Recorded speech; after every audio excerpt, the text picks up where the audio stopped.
അനീഷ് ചെയ്യുന്നത് ശരിയാണോ? അക്ബർ ആണെങ്കിൽ പാട്ട് പാടും, അത് അക്ബറിന്റെ ഒരു നേച്ചർ എങ്ങനെയാണ്, എന്തെങ്കിലും കിടന്ന് വിളിച്ചു പോകും. അത് നിങ്ങൾക്ക് തോന്നിയോ? അതായത് ഇപ്പൊ ലൈവില് അക്ബർ ഭയങ്കര കച്ചേരിയാണ്, ഗാനമേളയാണോ അതോ ഇനി DJ ആണോ അതോ ഇനി എന്ത് കുന്തോ ആണോ എന്ന് എനിക്കറിയത്തില്ല. അക്ബർ ഓൾവേസ് അങ്ങനെയാണ്. പക്ഷെ അനീഷ് അതിന്റെ കൂടെ കിടന്ന് തുള്ളുന്നുണ്ട്, ആ കൂടെ തുള്ള് അതേപോലെ കിടന്ന് തുള്ളുന്നുണ്ട്. ശരിക്കും പറഞ്ഞാൽ അനീഷിനെ അല്ലെങ്കിൽ അനീഷ് ഈ അനുമോളെ ഒരു ഗെയിമിലേക്ക് പിടിച്ചിട്ടതുപോലെ തോന്നുന്നുണ്ട്. കാരണം അനുമോൾ അത്രയും വീക്കാണെന്നും അതുപോലെ ഇങ്ങനെയൊക്കെ ആയിരിക്കും ബിഹേവ് ചെയ്യാൻ പോകുന്നതെന്നും ഇത്രയും പക്വതയുള്ള അനീഷിന് അറിയത്തില്ലേ? അപ്പൊ അനീഷ് ചെയ്യുന്നത് ശരിയാണോ? അനീഷ് തങ്കമാണോ? സൂപ്പർ ആണോ? അതായത് അനുമോൾ എന്ത് ചെയ്താലും നമ്മുടെ അനീഷ് തങ്കമാണ് എന്നൊക്കെ പറഞ്ഞിട്ട് ഏതൊക്കെയോ ലിറിക്സ് ഒക്കെ വെച്ചിട്ട് നല്ല അടിപൊളിയായിട്ടാണ് അക്ബർ പാട്ട് പാടുന്നത്. അക്ബറിന്റെ പാട്ടിന് എനിക്ക് കുറ്റമൊന്നുമില്ല കേട്ടോ. പക്ഷെ അക്ബർ ഉപയോഗിക്കുന്ന ലിറിക്സിനകത്ത് അക്ബറിന്റെ റിവ്യൂസ് ആണ് ആഡ് ചെയ്തിരിക്കുന്നത്. അതുകൊണ്ട് തന്നെ അക്ബറിനെ നമുക്ക് പൂർണ്ണമായിട്ടും അക്ബറിന്റെ ആ ലിറിക്സ് നമുക്ക് എടുക്കാൻ സാധിക്കില്ല. പിന്നെ അത് മാത്രമല്ല, ഒരു വ്യക്തിയെ മൊത്തത്തിൽ ഇങ്ങനെ, അതിപ്പോ അനുമോൾ ആയിക്കോട്ടെ വേറെ ആരെങ്കിലും ആയിക്കോട്ടെ, കംപ്ലീറ്റ്ലി ഇങ്ങനെയായിട്ട് കുത്തി പറയുന്നു, പാട്ട് പാടുന്നു.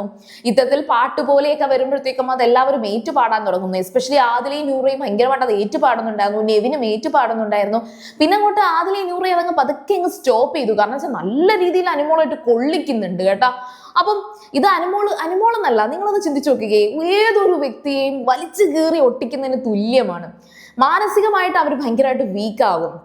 അത്ര ഫണ്ണായിട്ട് എല്ലാവർക്കും എടുക്കാൻ പറ്റണം എന്നില്ല. എസ്പെഷ്യലി ഞാൻ തൊട്ട് മുമ്പ് ഒരു വീഡിയോയിലേക്ക് ഞാൻ പറഞ്ഞിരുന്നു, അനുമോൾ എന്ന് പറഞ്ഞത് ജെനുവൻലി ഇമോഷണലി ഒരു വീക്കായിട്ടുള്ള അല്ലെങ്കിൽ വലിയ പക്വത ഇല്ലാത്ത, എല്ലാം കുറച്ച് കരഞ്ഞൊക്കെയാണ് അതിനെ ഫേസ് ചെയ്യുന്നത്. പക്ഷെ അവർ ഫേസ് ചെയ്ത് മുന്നോട്ട് പോകും. പെട്ടെന്ന് കരയുന്നു എന്ന് കരുതിയിട്ട് ലൈഫിൽ അവർ വീക്കാണെന്നല്ല, ഇമോഷണലി അവർ വീക്കാണ്. അവർക്ക് മുന്നോട്ട് പോകാനൊക്കെ പറ്റും, പക്ഷെ അവർ അങ്ങനെയാണ് മുന്നോട്ട് പോകുന്നത്. ഇതിനൊക്കെയുള്ള സിറ്റുവേഷൻസ് അവരെ സ്ട്രോങ് ആക്കും ഫ്യൂച്ചറിൽ. പക്ഷെ ആ ഒരു സിറ്റുവേഷൻ അവർ ഹാൻഡിൽ ചെയ്യുന്ന ഒരു അവസ്ഥ കൂടി ഇവരൊക്കെ ഒന്ന് ചിന്തിക്കണം. പക്ഷെ ഈ അക്ബർ പാട്ട് പാടുന്ന സമയത്ത് അവിടെ നിന്നുകൊണ്ട് അനീഷിനെ അനുമോളെയും വെച്ചാണ് ഈ അക്ബർ പാട്ട് പാടുന്നത്. അപ്പൊ അനീഷ് അവിടെ നിന്നിട്ട് ഇതാ എന്നൊക്കെ പറഞ്ഞുകൊണ്ട് ഡാൻസ് കളിക്കുകയാണ്. അത് അനുമോൾ ശ്രദ്ധിക്കുന്നില്ല, അനുമോൾക്കറിയാം അവിടെ അത് ചെയ്യുന്നുണ്ടെന്ന്.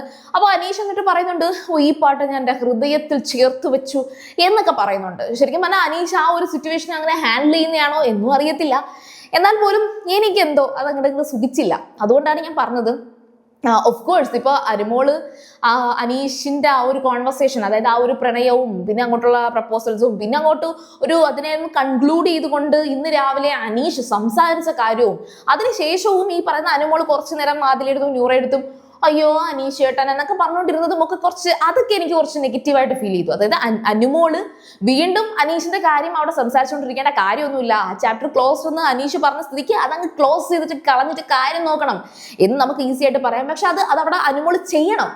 അനുമോൾ അത് ചെയ്യാതെ ഇരുന്നത് എനിക്കൊരു നെഗറ്റീവായിട്ട് ഫീൽ ചെയ്തു. ബട്ട് എന്നിരുന്നാലും ഇവിടെ ഈ അക്ബർ കിടന്ന് ഇങ്ങനെ പാട്ടൊക്കെ പാടുമ്പോൾ, അക്ബർ ഓൾവേസ് അത് പാടാറുള്ള പാട്ടാണ്. ഒറ്റ ദിവസം കൊണ്ട് എടുത്ത ആ ഒരു ലിറിക്സ് ഒക്കെ, ആ പാട്ടൊക്കെ എന്ന് പറയുന്നത് കാണാപ്പാടം പഠിച്ചവരിങ്ങനെ പാടിക്കൊണ്ടിരിക്കുകയാണ്. പക്ഷെ അത് അനീഷ് പോയി അത് എന്റർടൈൻ ചെയ്ത് ഡാൻസ് കളിച്ചു കൊടുത്ത് അത് അക്ബറിനെ അങ്ങ് ഭയങ്കരമായിട്ട് സപ്പോർട്ട് ചെയ്യുന്നത് എനിക്ക് എന്തോ കുറച്ച് നെഗറ്റീവായിട്ട് തോന്നി. നിങ്ങൾക്ക് എന്താണ് തോന്നിയത്? എന്തായാലും കമന്റിൽ പറയുക. അതുപോലെ തന്നെ നിങ്ങൾക്ക് വീഡിയോ ഇഷ്ടപ്പെട്ടാൽ ഉറപ്പായിട്ടും വീഡിയോ ലൈക്ക് ചെയ്യുക, ഷെയർ ചെയ്യുക, സബ്സ്ക്രൈബ് ചെയ്യാൻ മറക്കരുത്. ഉറപ്പായിട്ടും ചാനൽ ഒന്ന് സബ്സ്ക്രൈബ് ചെയ്യുക. ഇനി വെറും കുറച്ച് ദിവസങ്ങളേ ഉള്ളൂ അല്ലെ, ഇനി 6 ദിവസം തികച്ചില്ല, 5 ദിവസത്തിലേക്ക് എത്താൻ പോവുകയാണ്. അപ്പോൾ അത് കഴിഞ്ഞിട്ടും നമുക്ക് എന്തെങ്കിലുമൊക്കെ ചില്ലാക്കണ്ടേ? അപ്പൊ നിങ്ങൾ കാത്തിരിക്കുക. അപ്പൊ ഞാൻ പോയി വരാം. ബൈ.